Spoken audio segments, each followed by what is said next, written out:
Very good morning, good afternoon, good evening.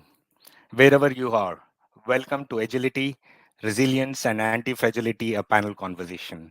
In association with Agility, Resilience, and Anti-Fragility, 2022 virtual conference is going to be held in November from 15th to 17th, hosted by Anti-Fragility Institute and the Friends of Anti-Fragility. Ladies and gentlemen, I'm John Cherian, a coach, a consultant. I work with organizations and individuals to ensure that they adapt to the growing changes in the market and be as impactful as possible by increasing their effectiveness and efficiencies within the organization. Before we go further deep down, let me invite our panelists into the conversation today.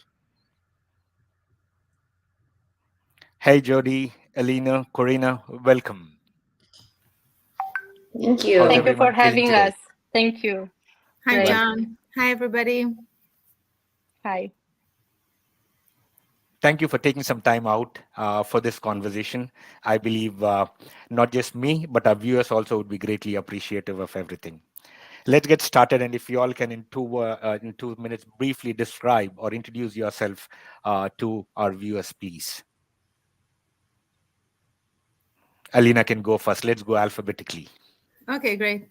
Hi, really nice spending this evening because it's evening in Bucharest. So it's really nice spending the evening with you, with everybody, sharing our personal journey and sharing the personal journey through the lens of such powerful, not only words, but concepts. My name is Elena Stefan. It's hard for me to describe myself, but I'll just start to say that I'm a mother of three. I'm a CEO of the company. I'm a girlfriend. I hope to be a voice in my community. I'm very passionate about growing people because I grow with them alongside. And it's a wonderful experience to be with you tonight and share this experience together. Thank you, Alina. Corina, please. Hello.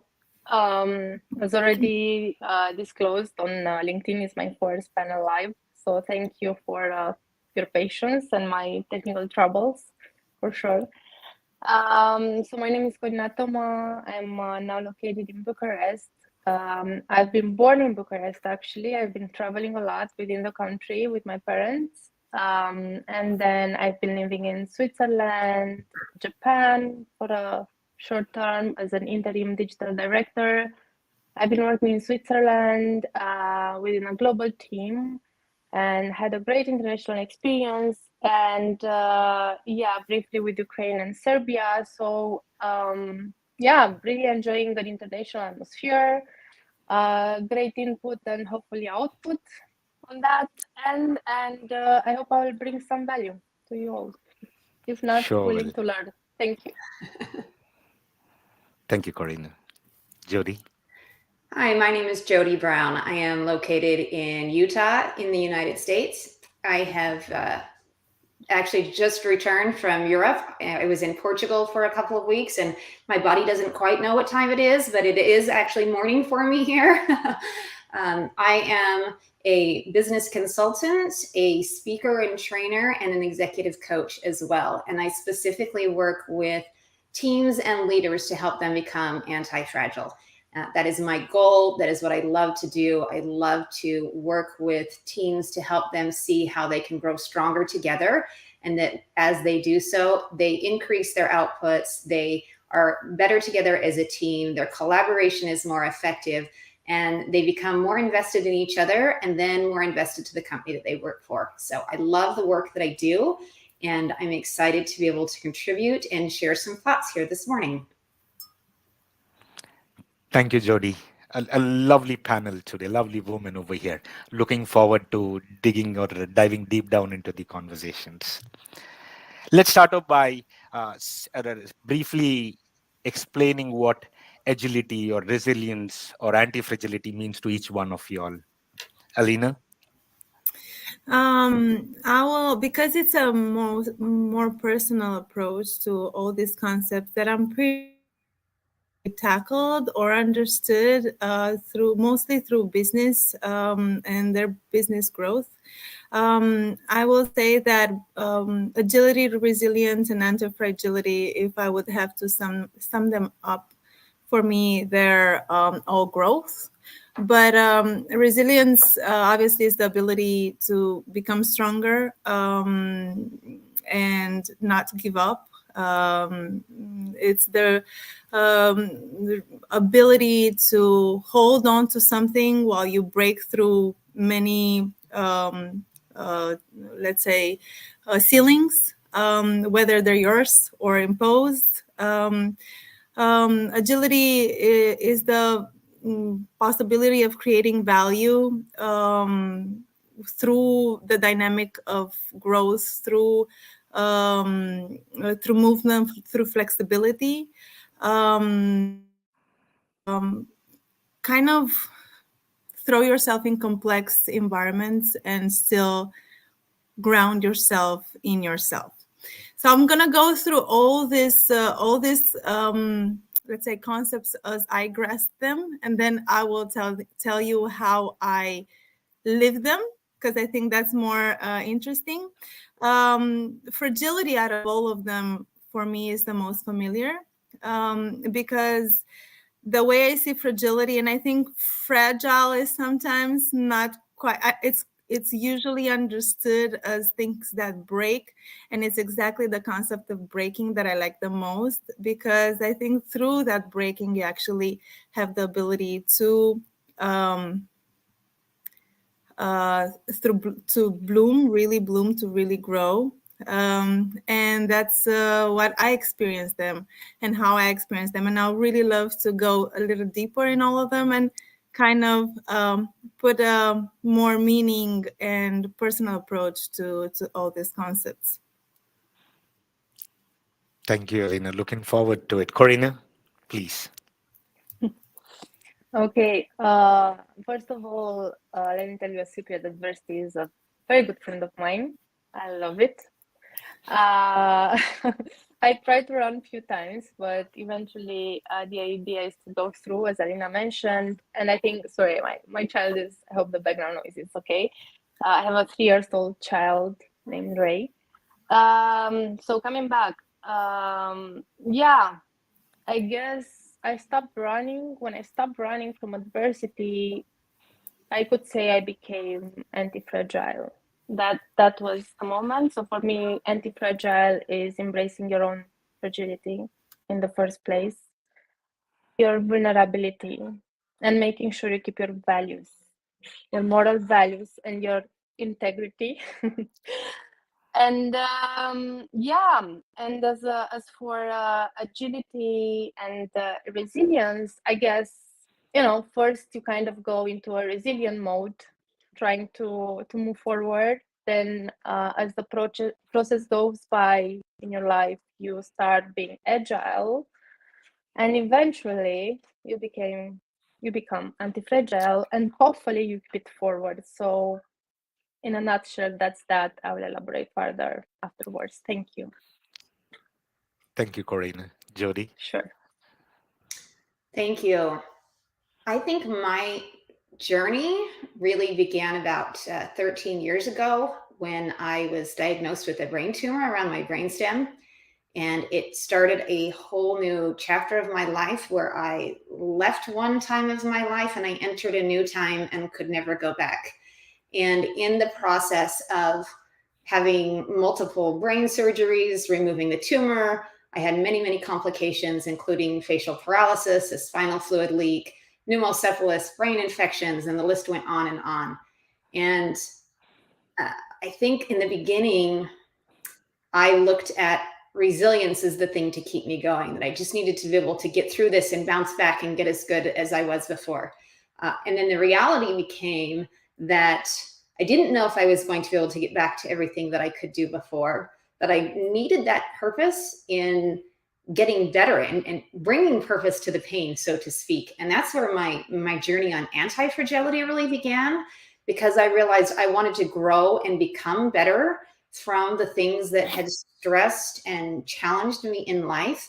I got to the point where even resilience was no longer good enough. I didn't want to just bounce back. I wanted to grow and become stronger. And so that to me was really the differentiation, was maybe I wouldn't be able to return to the way I had been in my past life, but I was going to grow stronger, better, and be able to bring new life to the time that I have left, which I value now in a completely different way.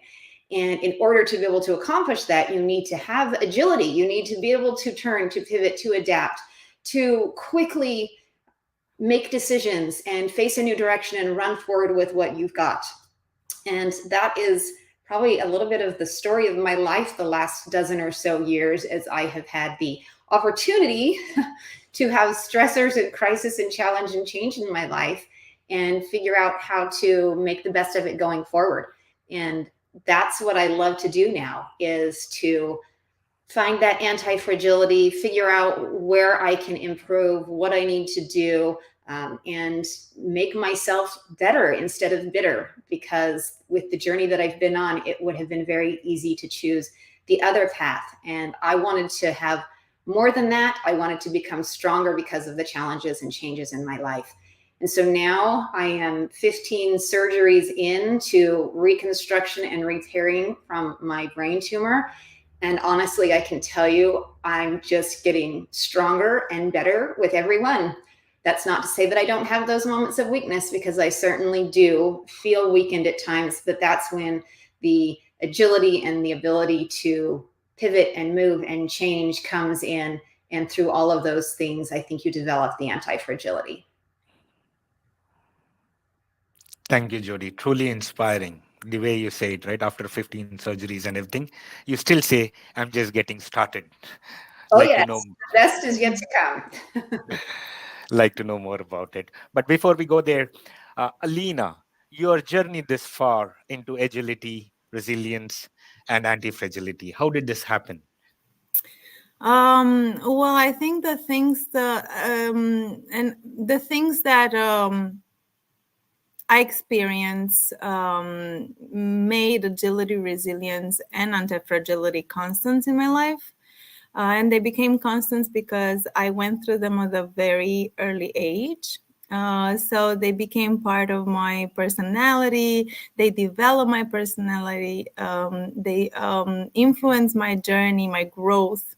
And the reason why I'm saying this is that I think agility is the type of movement and kind of dynamic of things. You're going through them. They make you, kind of succeed. Resilience is the power of not giving up, always striving, always working hard. But I think out of all the concepts that we're talking about, anti-fragility is what makes you thrive, although it's not because of the shocks, but in spite of the shocks, of the stressors, of the noise, of the faults, of the failure, of anything, and most of the time yourself that gets in the way. And I'll share a little bit. I thank you, Jody, for breaking the ice of the more personal layer of this conversation, because I really, really love to go deep dive with you guys in this discussion, because I think we all have such wonderful stories that we can share. And I started saying that I was maybe fortunate to have had a few shocks really early in my childhood. One of my first memories of my life was grief. When I was 2.5, my mom killed herself. So when my first few memories of my life and people around me, even the loved ones, was this powerful, overwhelming grief. And I thought that that's normality. I opened my eyes upon that reality and that truth, and I didn't know whether it was good or bad. I thought it was normal. So that's where I started. Hence, my personality started take different contours. I became this really jolly person, really funny, kind of a clown. Try to make everybody happy. Try to make it to please everybody, to see a smile. Kind of really worked hard to see people happy or smiling or content, or show emotion, because in their grieving they were all numbing, and I was longing to see emotion, something else than just complete disconnection of feelings. So those are the first elements that started to shape me. And I was always happy and always smiling, and I knew little stories, and I always giggled, and then I became a little naughty, just to get their attention, just to feed into their interest. um, and more than that, I think so many elements started to shape me. And for a while, I didn't know. And even today, I don't know whether it was those traumatic years that shaped me into who I am today. But I think many of the things that follow, not having that wonderful, loving parent that guides you and nurtures you and has a kind word, and all those elements that is come from motherhood, because I didn't have them, I had to find them in within myself. I had to build them. I had to search for them. I longed in others, which maybe a little made me many years codependent, or with codependent tendency, because I will go so close to get validated or loved or cared for, until I learned to give myself everything that I was missing. And though I'm so fortunate for having such a wonderful career and friends, and be able to nurture others and give within the community, and this resilient passion towards nurturing others, and creating, seeing emotion and creativity and love and passion around myself, that it became my personal mission. And if it wasn't for anti-fragility, or if it wasn't for this micro constant breaking through I wouldn't have become who I am today. So we call it anti-fragility, but the way I personally experience it is a million shatters, constant breaking, so you constantly grow. And then I thought of something that Jody mentioned. Agility and resilience can be constant, because you want them. You want them to move, and you want the ability to strive, and you want to work at things. Anti-fragility builds you through shocks, through faults, through pain. So theoretically, you don't want those to be constants in your life, but those are the elements that make you strive, I think, and make you grow, mostly, or best. Thank you so much, Alina. Corina, please. Wow, thanks so much, Elena, for sharing this and for tapping into your personal experience so deep. Much appreciated, Jody.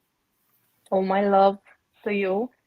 And as for myself, and everybody else, of course, as for myself, I don't know if my experience is better or worse. I don't think it should be a comparison. I think, as Alina mentioned, shocks and how you deal with shocks is what defines you. And it comes into my mind now because I don't have my speech here. I have some keywords. It comes into my mind while I'm learning. I'm doing martial arts. So I was always thinking, if a car will come towards me, what I'm doing, given that I don't have the time to step left or right. And I said, okay, so if I oppose resistance, probably the shock will be quite hard, and that's resistance. If I think about going left and right, maybe I don't have the right time. So I think I just went back to physics, and I said, well, if I oppose minimum resistance and I embrace the fact that that car is coming towards me, I think I have a chance to live. So for me, this is being anti-fragile. I embraced that few times. I embraced death when I had my cesarean, when my blood pressure was probably 180 on the surgery table, whatever that is. Um, I heard the medical assistant saying, "I don't think she's gonna make it," but I made it. I made it afterwards. The condition is called eclampsy. I don't know. I was in preeclampsy, so I was about to have a liver. I have a hepatitis B as well, but that's not the point. So yeah, I was about to have organ failure, and I was about to lose my child. So I think that was the moment when I embraced whatever that is. I embraced that car coming towards me. I embraced the fact that I had high blood pressure. I embraced the fact that I had high blood pressure afterwards for the following 6 months. And what saved me was swimming, not the pills, as I was breastfeeding. And probably I embraced everything in terms of, life, that life in general. When I lost my father at 27 years old, I started with anxiety. I was in Switzerland at that time. I moved to Switzerland, and I embrace the fact that I'm anxious. I embrace the fact that sometimes I cannot go out of home without my phone. I embrace the fear of uh, failure and fainting. That was my biggest fear. I'm gonna faint and I'm gonna have a stroke like he did, or whatever. It was not a stroke. It was like an aneurysm, like a brain. I don't know how it is called in English. Sorry, I'm not native. So long story short, yeah, I think embracing and talking about anti-fragile, I think the most important is, besides the fact of, being willing to embrace fragility and your own biases and your own vulnerability and your own shadow, as you said, I think the most important is the purpose. What is the purpose behind? Just to become anti-fragile, to survive, to strive, to have a better life, or to use this gift, become anti-fragile and give it back. So I truly hope that I'm gonna give it back. And yeah, I don't know. I hope I didn't go around, but I think I think one thing I want to mention on top of that is that I'm not, and I'm sure nobody is anti-fragile without people around, and I had constant support. So I think the collective support and understanding and willing to accept you how you are and the struggle you are going through, the positives, the negatives, the anxiety, non-anxiety, surgery, non-surgery. I think that's the most important, and that kept me going. And yeah, I hope I can give it back up and a bit on top of that if I can. Thank you. Thank you I for have a curiosity, and Corina, thank you so much for sharing your story. And I think you actually nailed it. So you were so spot on. And I actually started to think as you were talking, I was thinking that we actually have something really powerful in common, no matter when that moment happened and how we lived it. And maybe it was more than one. Maybe there were many shockers or many moments in time. And I'm sorry, Jody, if I'm getting ahead of myself, but I intuitively think that for you, there were many moments where you had those internal talks to yourself, like you said, Cody, like all your shadows and all your biases come. Is that moment of complete shock where actually you don't even have the ability to see how much you're loved and how many people you have around. You're just so alone and in such a dark moment. And I think no matter what the experiences were, we all share that one moment. Sometimes it doesn't even have to for something, you know, let's say, a big event to happen to live that emotion. And I would like to kind of deep dive there a little bit, because I think it's interesting for people to hear that certain things that we tell ourselves in that, shadow, we all tell ourselves just to have, a place of let's say actual care when that those kind of moments happen, to realize that from that moment you can, from that place you can start to kind of uh, guide yourself out, and care for yourself in order to reach out and kind of see the larger image where you have people that care for you, that you are blessed, that you are lucky. Because for me, that moment was a complete hollow hopelessness. So it, true.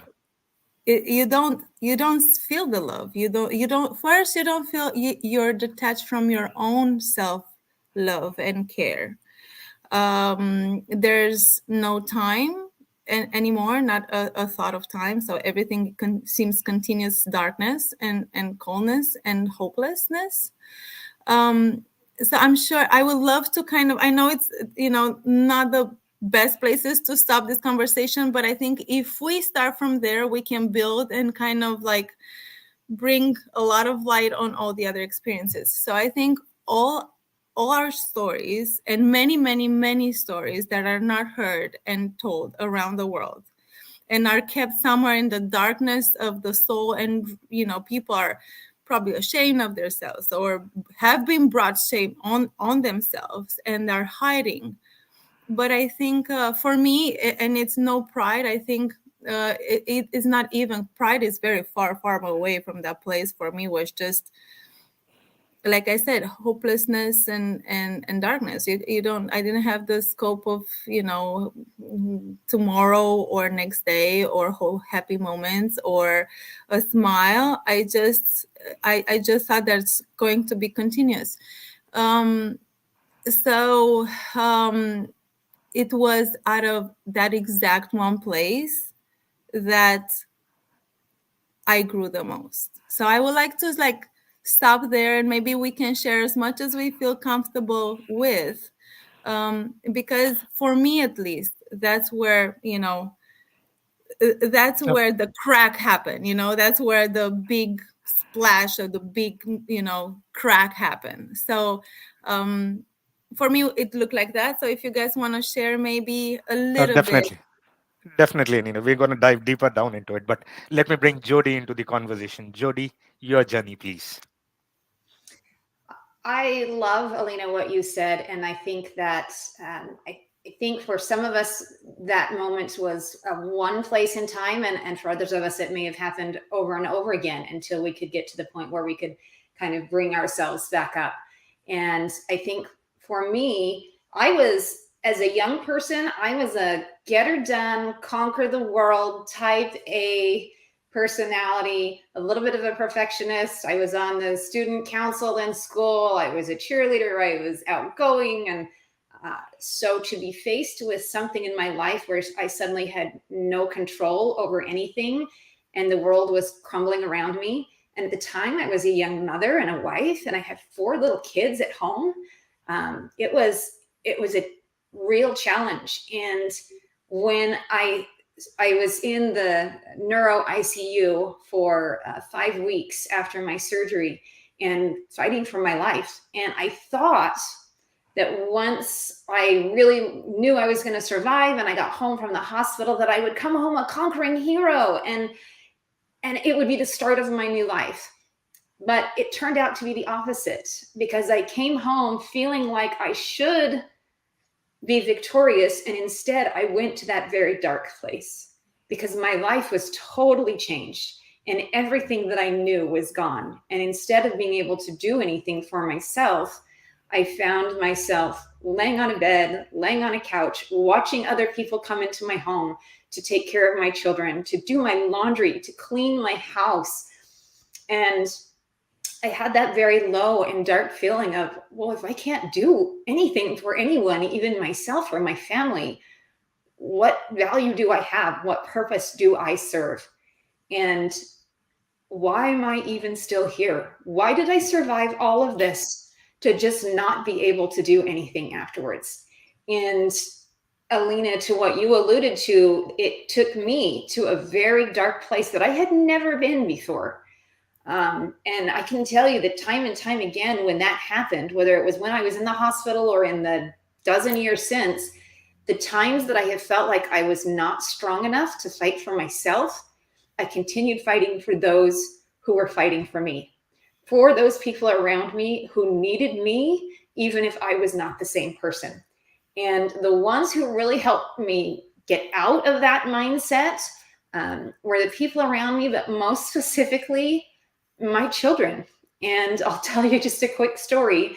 I remember I had my two youngest children were 2 and 4 at the time, and so they were home with me all of the time. And once I was well enough to be home on my own with my kids, and I didn't have a caregiver or didn't have a family member there with me, I just found myself totally overwhelmed and thinking, but I can't take them out to go to the playground. I can't take them to preschool. I can't do all of the things. And it just took me to this very, very low place. And I was lying in my bed feeling pretty low when my 2-year-old toddled into the room. He climbed up on my bed. He plopped himself down next to me and says, I want to watch Star Wars. And he wanted to put on a movie. So we put on Star Wars #2, which I think I have seen 100 times with these kids. And the moment that opening scene came on and you could hear the music, dun, dun, dun, dun, dun, dun, my 4-year-old came running into the room and he came up and flopped down. And they each sat on one side of me and we watched Star Wars together. And that might sound like a little thing, but in that moment, I realized they want me here and I am good enough for them no matter what I can or can't do. They just want me in their lives to show them that I love them. And if the only way I can do that is to watch Star Wars with them on repeat 100 times, then I'm going to do that. And it started to show me that indeed, even though it's not something I chose, even though it's not something I wanted, but that by embracing it and by accepting it and by becoming a little bit more agile and turning and changing and being willing to adapt, that I would be able to develop that anti-fragility. And honestly, for me, the concept of anti-fragility, when I heard about it, I was already a couple of years into my journey and having a up and down time. You know, I was having a few highs, but mostly I was still having lows.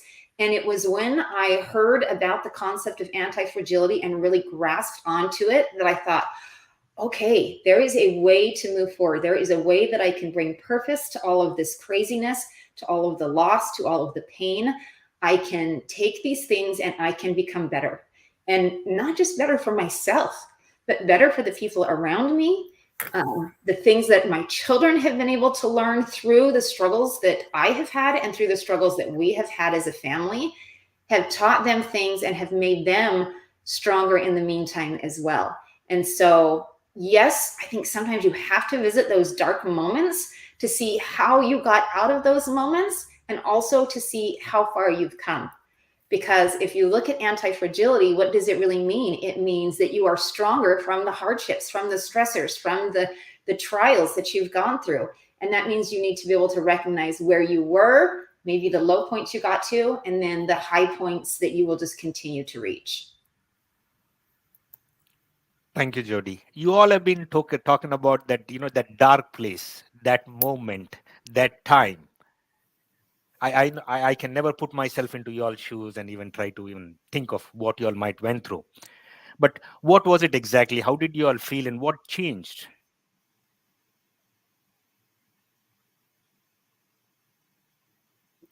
I mean, I can start. That's okay. There is some hello of darkness, my old friend, right?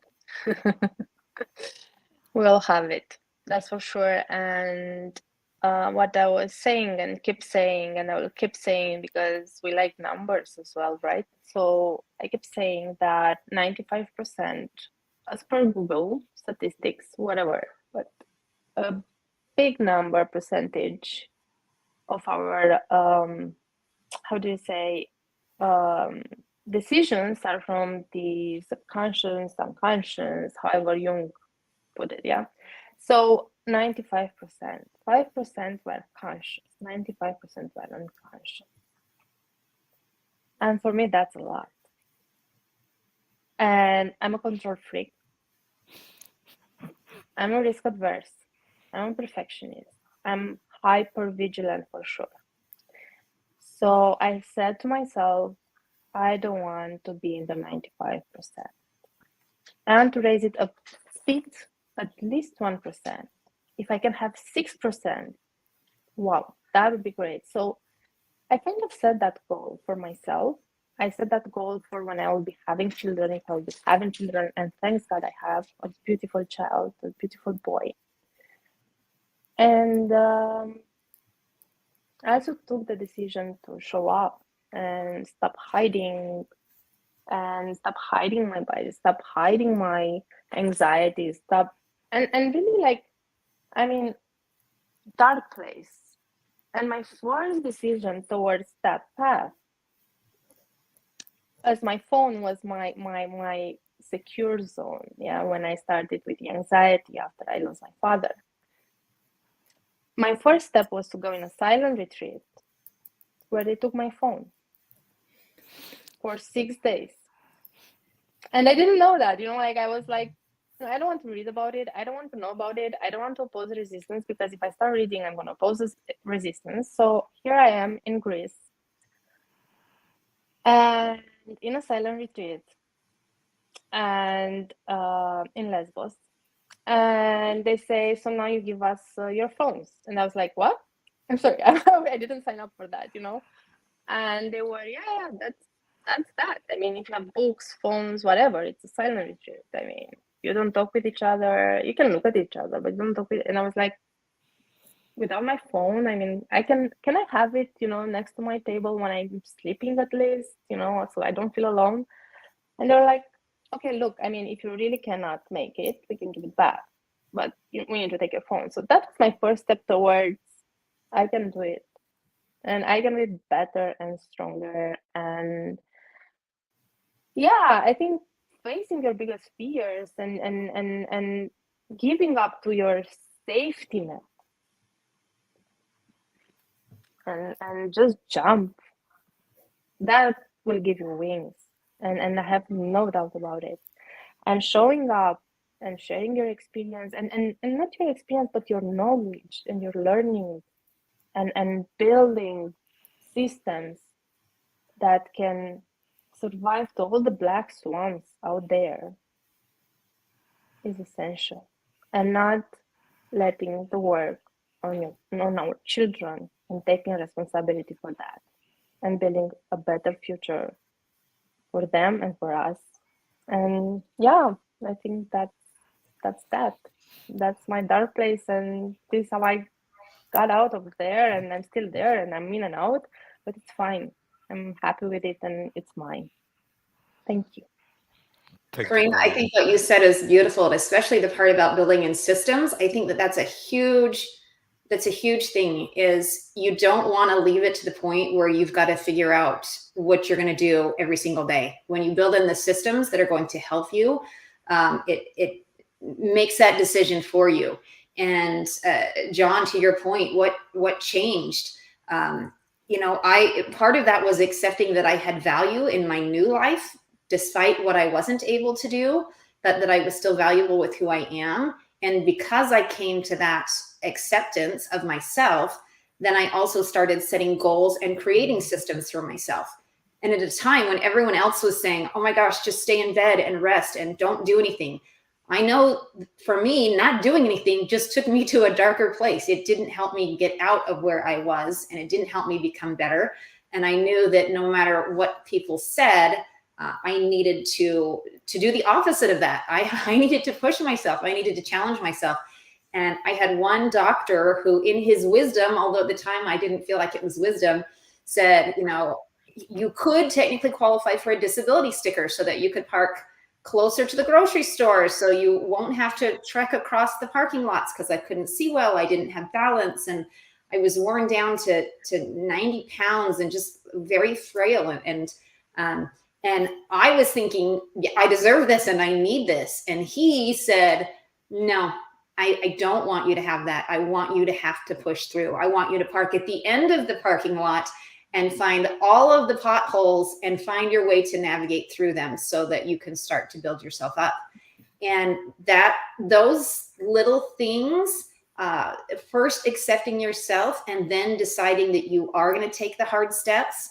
So I started setting goals for myself. I had to take an 8-month leave from my job, and no one expected me to return that year. But I said, no, I need to have things to work towards. So I set a goal for myself to the day that I was going to come back to work. I started preparing myself. I started going out and going on, little walks, just to build my strength. On the days that I wasn't going to be working, I signed up to be a volunteer in my kids' school because I knew I needed to have people that I was accountable for and to, and I needed to have a reason to get up and get going. And so those things, those creating a date to go back to work and projects to do and volunteering at the school, those created this system for me that then I didn't have to wake up and think, oh, I feel terrible, I'm just going to stay in bed today. I thought, I might feel terrible, but I can't stay in bed today because there's someone who needs me and I need to be there for them.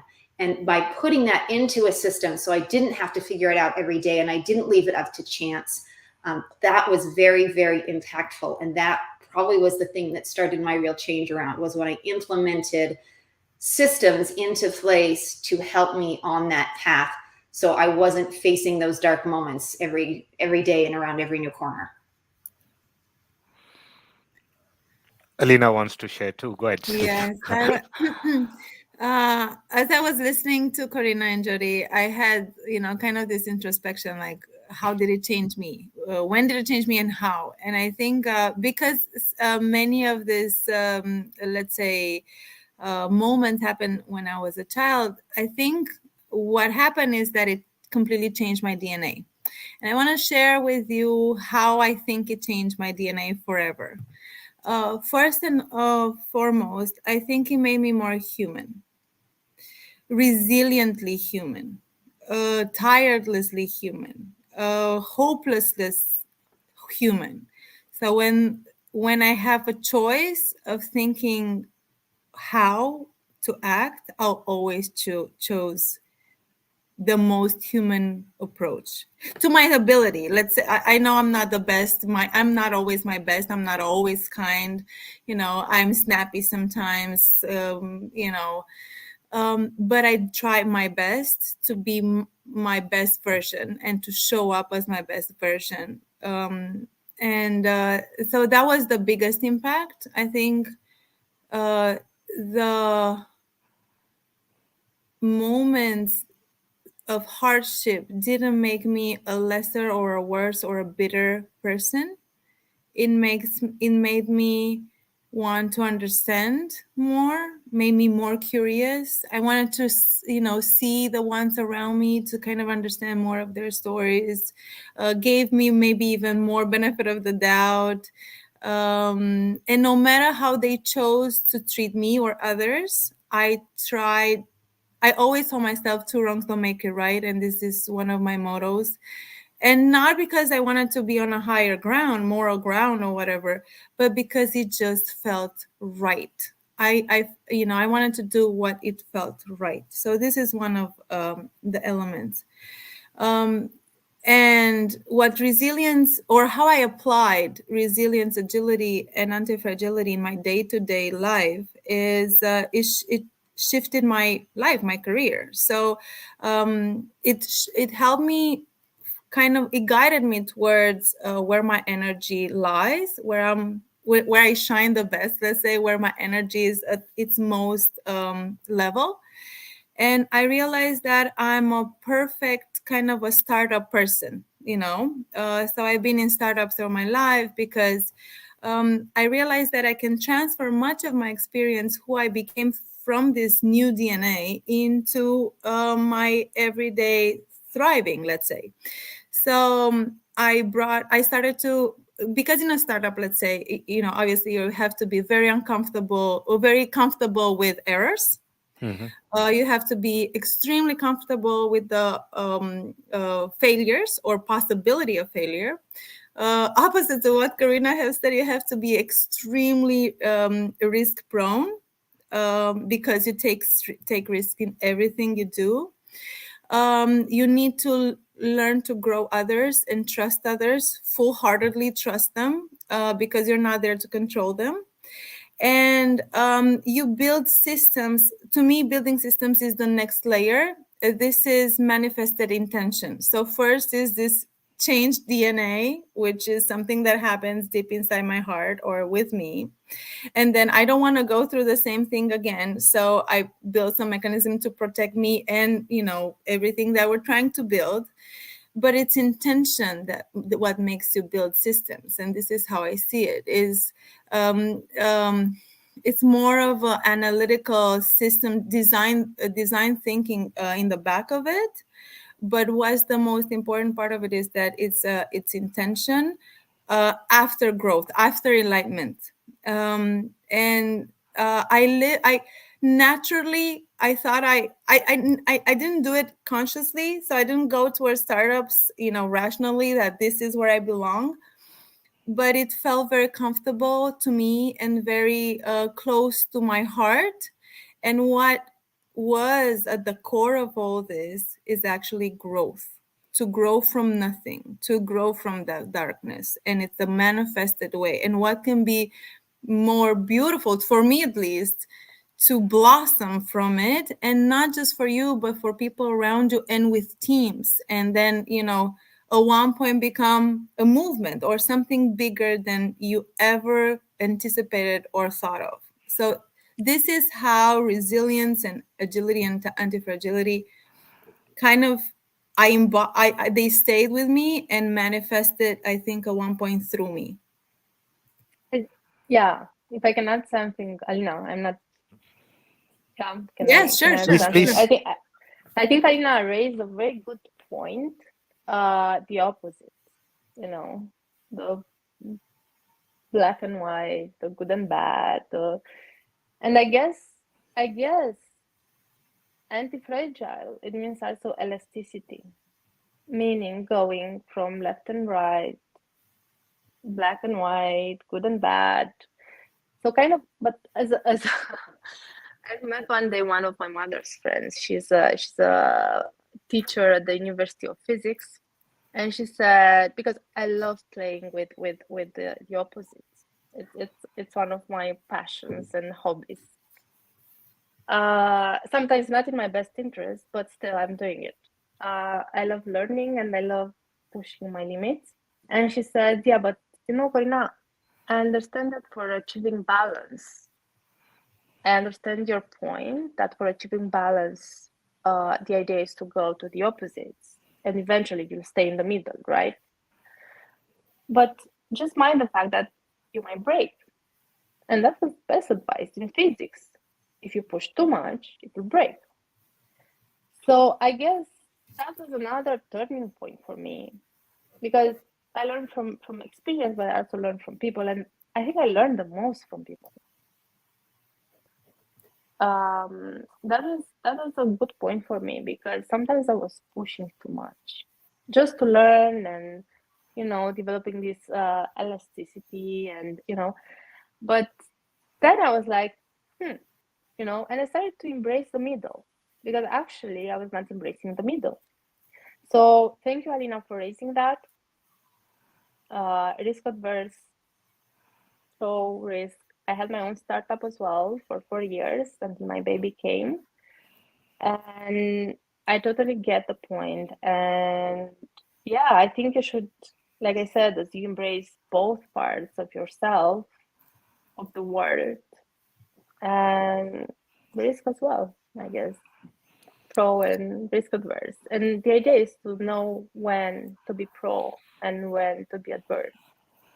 Oh, Probably. but I think it's wonderful. Like, for instance, one of my biggest flaws is that I tend to be risk prone to the point, to the, let's say, upper layer of it. And to me, let's say, this this was always something that I tried to educate or to build a system upon it, to kind of have something to help my risk tendency, let's say, because based on what Jody said earlier, if you don't create systems, then you can break again and again. So I had to regulate, let's say, my level of risk, so I don't get in the same place that it's very familiar, because that's another point.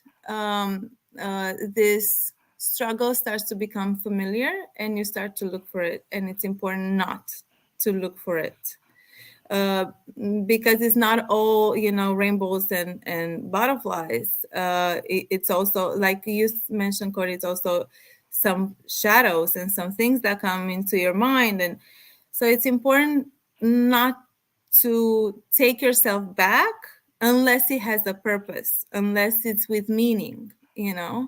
So this is something that I needed to regulate in order not to, throw myself in that direction. And another thing that I have, because this is most of those things is our continuous work, is to try to navigate also my ego. That's another thing that I had to um, be conscious about it. Because I see ego always also being good and bad at the same time. But the more conscious you are about it, and more in the present, like Corey has said, that 95% is unconscious. So not let my ego meet my unconscious and run wild, or run me wild. So the more filtering I can do from my mindfulness and presence, the more I can navigate it. It's never a game of perfect, which is what I had to like tell my ego in order to Well kind of said. Yeah. tag along with me. So it's not a game of perfect. It's a continuous work, and I think there are many elements that we have as a residue of our processes. But I'll do say that some things are not up for like debate anymore, or at least for me. Like, one of them is that I will never succumb past the place where I honor myself. Um, and I don't say this from a place of none of the subjects talked before, but honoring in your bare simple version of yourself, not the one that went through things and learned some lesson and gave back to the community, but the simplest basic version of yourself, and honor that person. But I will never succumb lower than that, and I will always be the first one to honor that person in order to go in society, demand respect, or whatever. That's where you start. So there's areas where you can play, and there's places that are holy, and that is one of the holy places for me. Thank you so much for that, Elena.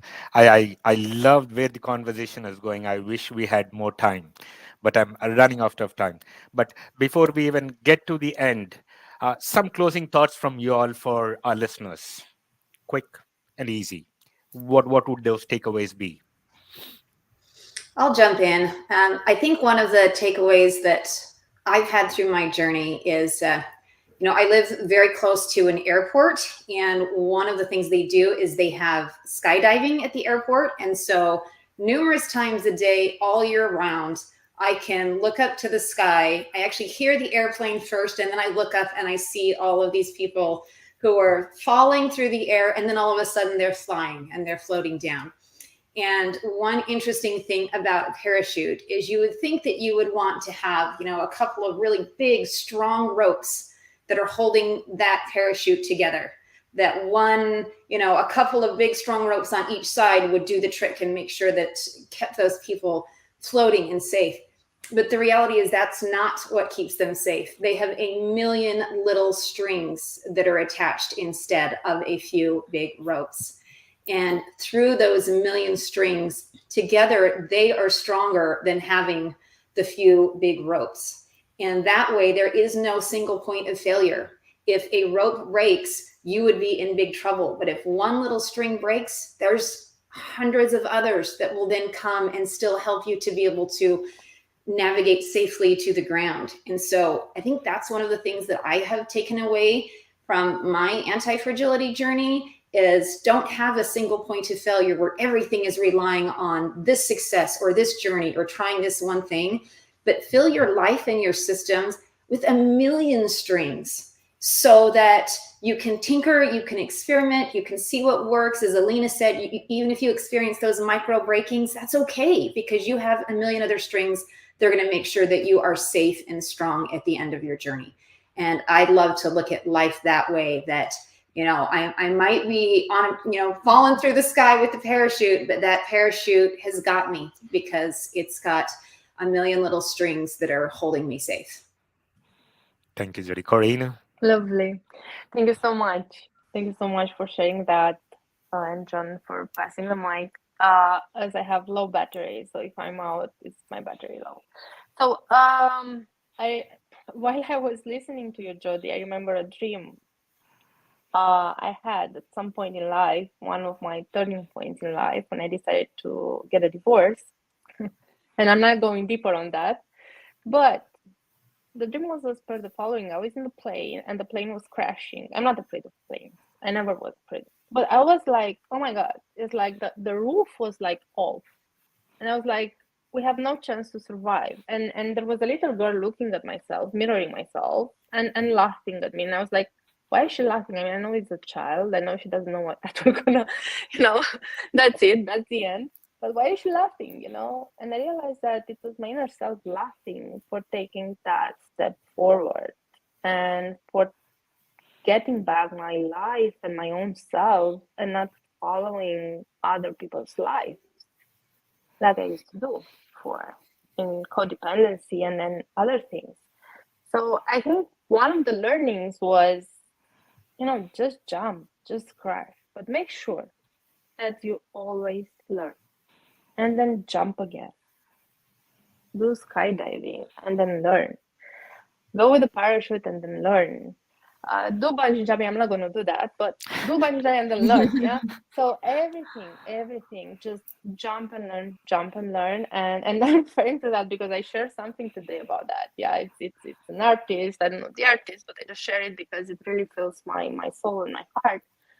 Because the higher you go and the more resilient you become and agile and eventually anti-fragile, the harder it is.